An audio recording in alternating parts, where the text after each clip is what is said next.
नमस्कार, मेरा नाम रति खंडेलवाल है और मैं श्री गोकुल वर्मा राजकीय पॉलिटेक्निक महाविद्यालय भरतपुर में मैकेनिकल इंजीनियरिंग डिपार्टमेंट में एज ए लेक्चरर वर्किंग हूँ। Refrigeration and air conditioning ME301 subject में इससे पहले भी मैं काफ़ी वीडियो अपलोड कर चुकी हूँ, लेक्चर वीडियो। यूनिट नंबर 1 में टॉपिक नंबर 1.3 एंड 1.4 के कंटिन्यूएशन में सबसे लास्ट टॉपिक जो है उसका उसी पे ये पार्ट नंबर 4 बनाया गया है। तो इससे पहले हम काफ़ी इंट्रोडक्शन रेफ्रिजरेशन का, फिर उसके बाद में रेफ्रिजरेशन मशीनिंग क्या होता है, सिस्टम क्या होता है, और हीट पंप और रेफ्रिजरेशन मशीन में क्या डिफरेंस होता है। दोनों ही जो है हीट पंप और रेफ्रिजरेशन मशीन वो हीट इंजन से कैसे डिफर करते हैं, उनका डायग्रामेटिकली मैकेनिज्म हमने देखा। फिर उसके बाद में हमने रेफ्रिजरेंट देखे, रेफ्रिजरेशन इफेक्ट देखे, फिर हमने कोफिशिएंट ऑफ परफॉर्मेंस देखा हीट पंप का और रेफ्रिजरेशन का। फिर हमने रेटिंग सिस्टम देखा कि टन ऑफ रेफ्रिजरेशन जो यूनिट है रेफ्रिजरेशन की वो कौन सी है, क्या है, उसके बारे में हमने देखा। फिर उसके बाद हम रेफ्रिजरेशन मेथड्स के तरफ आगे बढ़े, जिसको हम कंटिन्यू करते हुए हमने सबसे पहले देखा था ड्राई आइस से किस तरीके से रेफ्रिजरेशन किया जाता है। फिर उसके बाद में इवेपोरेटिव रेफ्रिजरेशन कैसे होता है। फिर उसके बाद में हमने कंटिन्यू करते हुए देखा था थर्मो इलेक्ट्रिक रेफ्रिजरेशन क्या है, उसके बारे में भी हमने काफ़ी डिटेल में पढ़ा। उसके बाद में लिक्विड गैस रेफ्रिजरेशन के बारे में भी हमने डिटेल में पढ़ा। वर्टेक्स ट्यूब रेफ्रिजरेशन सिस्टम जो है उसके बारे में भी हमने काफ़ी पढ़ा। अब जो है नेक्स्ट टॉपिक है हमारा है स्टीम जेट रेफ्रिजरेशन। तो इसको हम यहाँ डायग्रामेटिकली समझते हैं। फिर नेक्स्ट जो इलेबोरेटिव नोट्स है वो उसके नेक्स्ट स्लाइड में है।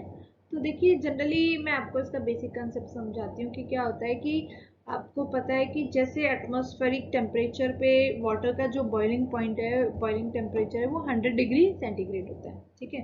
तो जैसे जैसे आप प्रेशर कम करते हैं सिस्टम पे, ठीक है, तो मान लीजिए पानी पे आप जैसे प्रेशर कम करेंगे तो पानी का जो बॉइलिंग पॉइंट है, टेम्परेचर है, वो भी गिरेगा, ठीक है। तो इसी मैकेनिज्म को यूज करके ये रेफ्रिजरेशन किया जाता है कि जैसे जैसे आप प्रेशर कम करेंगे तो उसका जो टेम्परेचर है, बॉइलिंग टेम्परेचर है, वो कम होगा। और उसकी वजह से कैसे काम करेगा मैं आपको बताती हूँ। देखिए इसमें क्या होता है कि एक स्टीम बॉयलर है, ठीक है। स्टीम बॉयलर से स्टीम जो है वो स्टीम नोजल के थ्रू एक्सपैंड की जाती है, ठीक है। तो काफ़ी हाई वेलोसिटी पे स्टीम नोजल और इजेक्टर के थ्रू यहाँ पे भेजी जाती है। तो इससे क्या होता है कि वेलोसिटी जो बढ़ती है और प्रेशर जो है आपका रिड्यूस होता है, ठीक है। और इन्हीं से कनेक्टेड जो है आपका ये फ्लैश चेम्बर है, ठीक है। यहाँ आपका प्रेशर गिरेगा, ठीक है। तो आपका प्रेशर गिरेगा तो यहाँ से भी जो फ्लैश चैम्बर है जिसमें कि रिटर्न वाटर आ रहा है एसी प्लांट से, तो इसका टेम्परेचर क्या होगा, गर्म होगा, इधर ठंडा होगा। कैसे होगा, यहाँ पे जब गर्म पानी आ रहा है उसको स्प्रे कर रहे हैं, ठीक है। तो इसमें स्प्रे करेंगे तो क्या होगा कि यहाँ से, अच्छा जब यहाँ से स्टीम नोजल से आप स्प्रे कर रहे हो तब भी क्या होगा कि उस पर प्रेशर कम होने की वजह से यहाँ से गैसेस जो हैं वो बाहर आ जाएंगी। सिमिलरली यहाँ पे भी प्रेशर डिक्रीज होगा और यहाँ से वाटर जो है वो वेपर फॉर्म में निकल के इधर आने लगेगा, ठीक है। तो क्या होगा कि यहाँ से जब वो वेपर बनेगा तो यहाँ पे ऑलरेडी जो वाटर है स्प्रे फॉर्म में आ रहा है, स्प्रे से इधर से वेपर बन के वैसे ही छोटे पार्टिकल में आ रहा है, तो यहाँ से गैस बनना बहुत इजी है और यहाँ पे प्रेशर वैसे भी डिक्रीज हो गया है। तो यहाँ से वेपर फॉर्मेशन होके, और वेपर तब फॉर्मेशन होगी जब वो यहाँ से हीट ले लेगी। तो वैसे भी यहाँ प्रेशर कम होने की वजह से बॉइलिंग टेम्परेचर गिर गया है, तो कम टेम्परेचर पे ही, कम बॉइलिंग टेम्परेचर पे ही ये वेपर जो है वो फॉर्मेशन हो रहा है, ठीक है। तो ये और कम टेम्परेचर पे हो रहा है, जल्दी जल्दी वेपराइजेशन हो रहा है। इसका मतलब यहाँ पे क्या है, कूलिंग काफी इफेक्टिवली पानी जो है हमारा ठंडा हो जाएगा, ठीक है। तो ये जो पानी है वो ठंडा हो जाएगा और ये कोल्ड वाटर वापस हम एसी प्लांट की तरफ भेज सकते हैं। और यहाँ पे इस असेंबली में ये कंप्रेसर पे जाएगा पानी, ठीक है। और जो भी कंडेंस गैसेस हैं वगैरह, तो ये पहले कंप्रेसर से फिर जाएंगे हमारे पानी नहीं, यहाँ गैसेस आएंगी, ठीक है। तो गैसेस आएंगी और फिर ये गैसेस कंप्रेसर से प्रेशराइज होके फिर कंडेंसर में जाएगी और कंडेंस होके वापस पंप के थ्रू बाहर आ जाएगी और वापस यहाँ से जो आउटलेट है उसको वापस हम स्टीम बॉयलर में भेज सकते हैं। तो यही साइकिल जो है वो रिपीट होगी स्टीम जेट रेफ्रिजरेशन के लिए।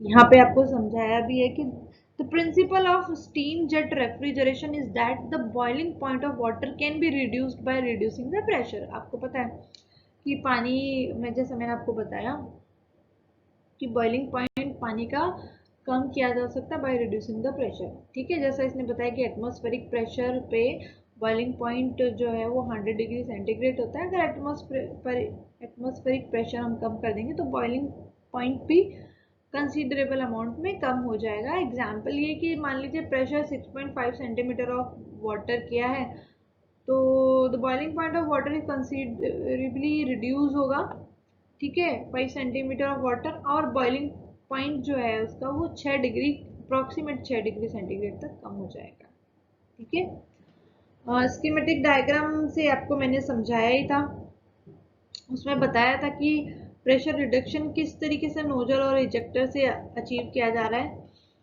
हाई वेलोसिटी की स्टीम इजेक्टर असेंबली है और उसकी वजह से गैसेस और वेपर जो है वो फ्लैश चेंबर में जो प्रेजेंट होगी वो रिमूव हो जाएगी, ठीक है, और वहां पे पार्शियली वैक्यूम क्रिएट हो जाएगा और उसकी वजह से बॉइलिंग पॉइंट जो है वाटर का वो भी कम हो जाएगा और फिर वहां से वाटर जो है वो लो टेम्परेचर पे ही इवेपोरेट होने लग जाएगा। तो जिससे क्या होगा कि जो रिमेनिंग वाटर है in the flash chamber gets cooled which is circulated to the refrigerated space. तो जो फ्लैश चेंबर में जो रिमेनिंग वाटर है वो ठंडा हो जाएगा और वो रेफ्रिजरेटिंग जहां हमें डिजायर्ड है कूलिंग वहां पे सर्कुलेट किया जा सकता है। और जो वार्म वाटर है, ठीक है, जो वापस वार्म वाटर बताया था receive from it is spread in the flash chamber, वो वापस फ्लैश चेंबर में स्प्रे किया जाता है, ठीक है। अब क्या होता है कि जब भी वेपर फॉर्मेशन हो रहा है स्प्रे वाटर स्प्रे से, तो वेपर बन के पानी का कुछ पार्ट उड़ भी रहा है, तो वहां पे क्या होता है कि वापस पानी की कमी तो आती है।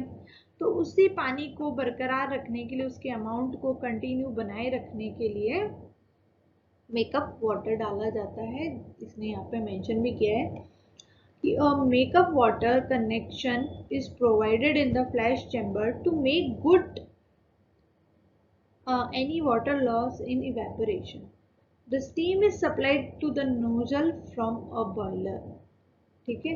तो ये पहले तो इसने ये बोला है कि मेकअप वाटर मतलब वो एक्स्ट्रा अमाउंट ऑफ वाटर जितना आपका वेपोरेशन में हट रहा है घट रहा है उतना ही वाटर आप बाहर से, मेकअप वाटर डायग्राम में आप देख लीजिएगा कहाँ से डाला जा रहा है, तो वहाँ मेकअप वाटर डाला जाता है ताकि वो पानी का बैलेंस बना रहे। The steam is supplied to the nozzle from a boiler. हाँ, स्टीम जो थी नोजल में वो बॉयलर के थ्रू जा रही थी। The condenser condenses the steam and water vapor received from the flash chamber, ठीक है। तो उसके बाद में क्या होता है कि नेक्स्ट जो है जैसे नोजल से बाहर आती गैसेस, तो वो फिर जाती हैं, पहले कंप्रेसर में जाती है, फिर कंप्रेसर के बाद में कंडेंसर में जाती है। तो कंडेंसर में क्या होता है, स्टीम और वाटर वेपर क्या है जाके और वो कंडेंसेट हो जाती है और कंडेंसेट होने के बाद में वापस वो वाटर फॉर्म में आ जाता है। तो वाटर वापस क्या हो जाता है, बॉयलर में चला जाता है, ठीक है। तो यहाँ दो साइकिल चल रहे हैं, बेसिकली दो लूप चल रहे हैं। एक तो जो स्टीम नोजल से निकल के कंप्रेसर में जा रही थी, कंप्रेसर से कंडेंसर में जा रही थी और कंडेंसर से वापस बॉयलर में आ रही थी। एक तो वो साइकिल चल रही है और दूसरी साइकिल जो चल रही है वो फ्लैश चैम्बर वाटर की है, ठीक है। तो फ्लैश चैम्बर एसी प्लांट से गर्म वाटर आता है और वापस वो इस स्टीम का जो प्रोसेस था रेफ्रिजरेशन का उसके से थ्रू कूलिंग होके और वो वापस एसी प्लांट में चला जाता है। तो आई होप आपको ये समझ में आ गया होगा। इसी के साथ हमारी जो फर्स्ट यूनिट है रेफ्री आरएसी की वो कंप्लीट होती है। आपको फर्दर कोई डाउट है तो आप वीडियोस पे कमेंट कर सकते हैं और आई होप इसके बाद कोई डाउट तो नहीं रहा होगा आपको। बहुत ही बेसिक से बहुत ही इजी है, अगर आप ध्यान से सुनेंगे और पढ़ेंगे। नोट्स भी इंग्लिश में भी मैंने हर एक पॉइंट लिखा है और उसके बाद हिंदी में पूरी तरीके से आपको समझाया है, तो आई गेस आपको दोनों ही लैंग्वेजेस में दिक्कत नहीं आनी चाहिए। बहुत इजी करके मैंने इसको समझाने की कोशिश की है। अगर फिर भी आपको प्रॉब्लम आती है तो आप नीचे वीडियो के कमेंट बॉक्स में कमेंट कर सकते हैं। धन्यवाद।